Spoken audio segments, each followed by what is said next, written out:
Isang mapagpalang araw po sa ating lahat.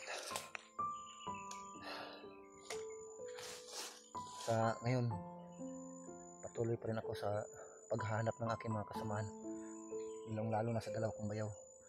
Pero hindi nagkapalad, napakalayo na ng aking narating. Hindi ko pa rin sila mahanap.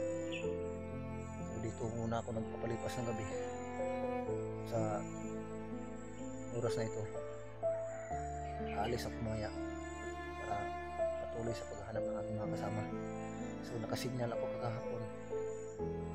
Makyat ako dun sa itaas ng punong kahoy para makasagap ako ng signal. Napunta ko si Julio, yung bayaw ko. Sabi ni Julio sa akin na dito lang daw muna akong palipas ng gabi. Kabukas na daw ako aalis kasi hindi daw ako basta-basta makapasok doon dahil marami daw yung mga kalaban na nakapaligid sa kanila. At ganoon din kay bayaw, kay Buds. Si Rimay, tinunta ko, minsan mawala kasi yung signal niya. Pero siguro nabasa na siguro ni Rimay yung mensahe ko sa kanya. Nag-message ka kasi ako doon kung nasaan siya. Tapos nagbigay ako ng location. Yun nga, hindi masyadong yung signal niya. Pero sa akin lang ay samantala lang yun. Hindi kasi ako nagpuli magtagal doon sa itaas ng punong kahoy, baka makita nila ako. Kaya yun, dali akong bumaba doon sa taas ng puno. Pero mabuti naman kontak ko si Julio at si Buds. Sabi din ni Buds sa akin na magsalubungan na lang daw kami kasi mahirapan daw ako sa pagpunta doon sa area nila kasi nag-iisa lang daw ako, tapos marami daw yung mga kalaban daw din sa kanila katulad daw ni Julio.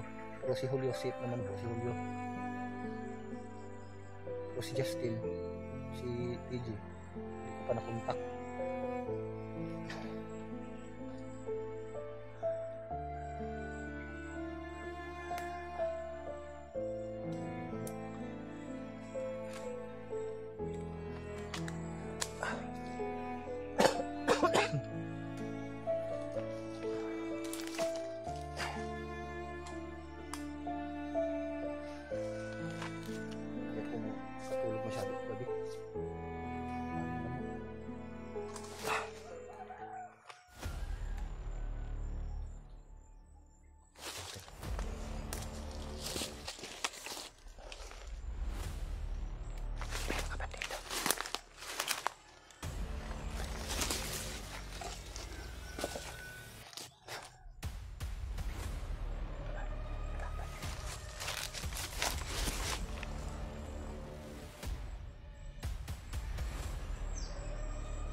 Sisilipin ko kung may kasama ba.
Saan yung magkasamahan natin, bade? Abot pa na ako, bade! Ikaw lang mo mag-isa? Bade! Paano to, bade? Bade, saan bang mga kasama mo? Paano to, bade? Bakit ko napadpa dito, bade? Mabuti naman at magkita tayo para may kasama na rin ako. Saan tayo galing, bade? Doon pa sa babaw, bade! Nandun ba yung mga kasama natin? Doon siguro, bade, oh! Tayo! Tayo! Kaya pala.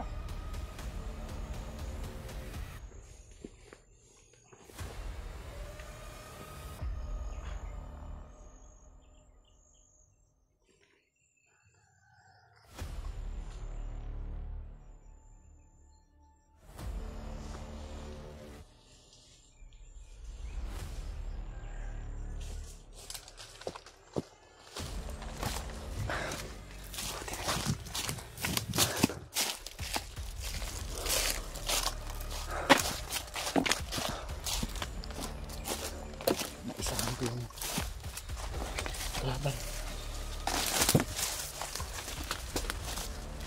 Siya daw mag-isa. Nandun na yung mga kasama niya sa malayo.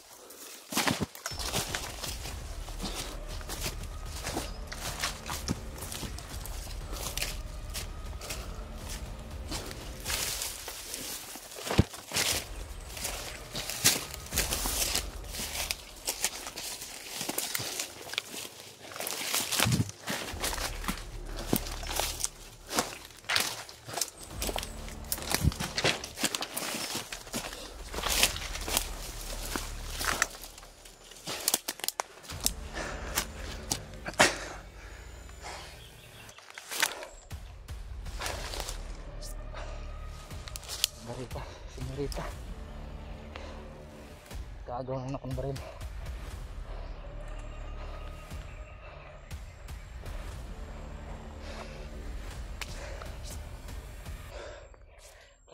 Angkat eh.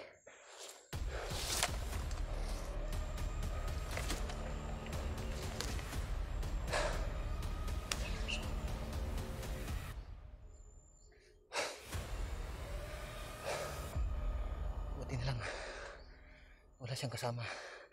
Yung mga kasamahan niya andun pa daw sa malayo.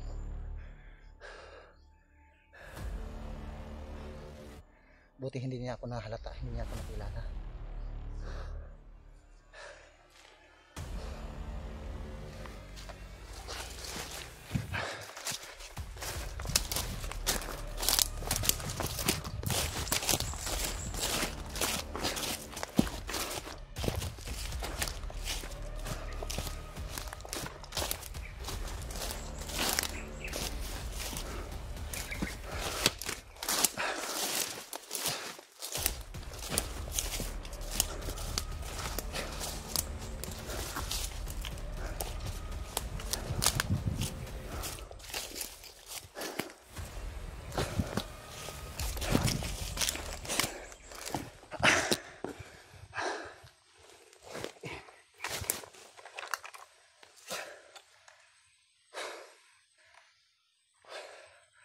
Masyadong madulas dito. Malakas kasi yung ulan kagabi dito. Kaya napakadulas ng mga daanan dito. Lalong-lalo na itong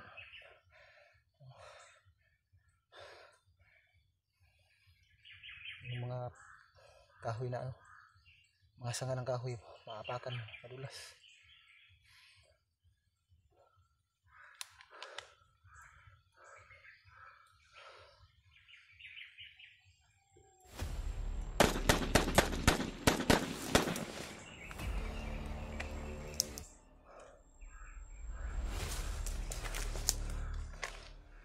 Mga tol, may nagpaputok banda doon.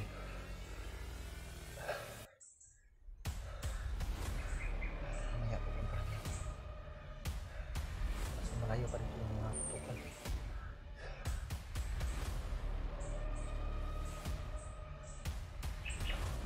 May putok, isa, dalawa, tatlo lang.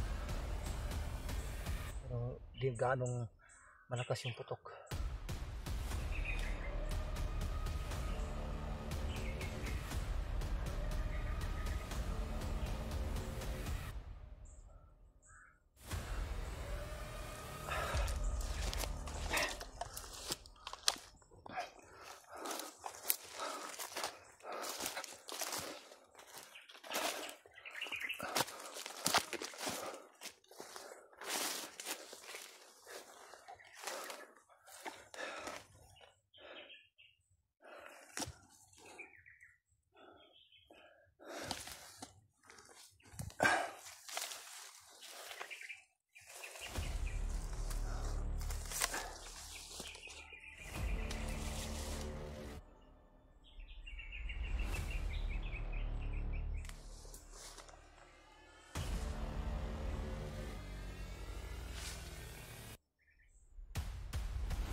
Bago lang siguro dumaan dito.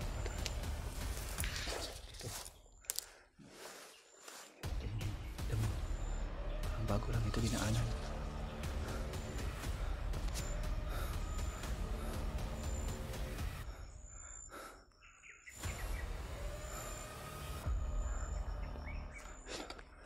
Baka dito siya dumaan.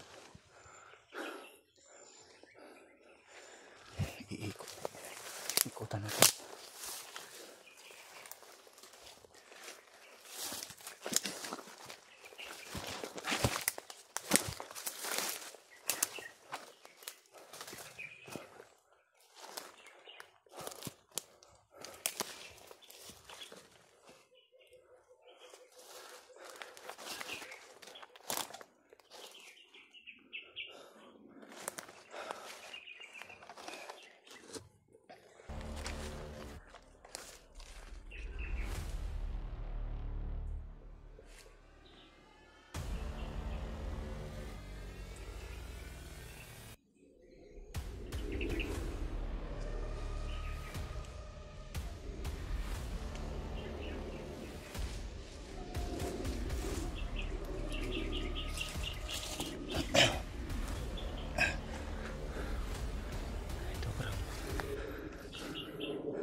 Kaki.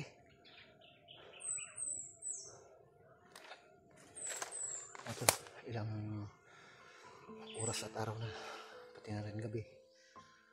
Patuloy pa rin ako sa paghahanap ng aking mga kasamahan.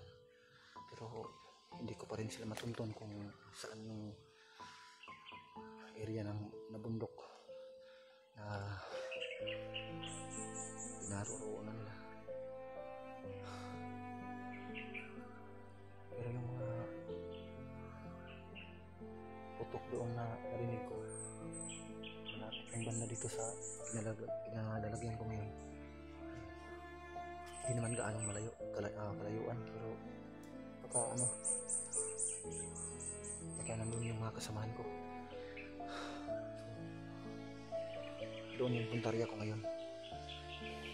So, hindi pwedeng magkampante dito kasi may mga kalaban pala dito nakaharang. Katulad kanina, may nakita akong isa. Buti na lang wala siyang kasama. So, nagpanggap ako na kasamahan niya. Buti na lang hindi niya ako nakilala. Akala niya siguro kasama niya ako. Hindi niya kita yung mukha ko. Naitanong ko rin sa kanya kung asaan yung mga ibang kasama. Sabi niya, andun pa daw. Tinuro niya sa akin malayo. Baka yung mga putukan doon banda. Baka yung mga kasamahan niya. Baka andun din yung mga kasamahan ko. Yung bayaw ko. mahihirapan talaga kami sa pag-rescue ng mag-ina ni Dave. Kagaya ngayon na hindi kami sama-sama, nagkawatak-watak kami dahil sa kaganapang pangyayari nung nakaraang araw na inambus kami. Yun nga, 2 beses nga kami inambus, yung 3 na lang kami ni Julio at ni Julius nagsama. Pangalawang ambus na yun, kaya ngayon mag-isa na lang ako. Pero sisikapin ko na makarating ako doon sa bundok na yun na may narinig akong mga putukan. Kasakaling andun yung mga kasamahan ko, pipilitin ko po na makarating doon. Pero hindi muna ako magmamadali, patuloy pa rin ako sa pagmasid. Dito lang sila sa paligid. Kala ko nga kanina ay pain yun, yung isa. Hindi pala, naligaw siguro yun o kaya nag-monitor, kaya naiwan ng kasamahan niya. Buti na lang ako ang unang nakakita sa kanya.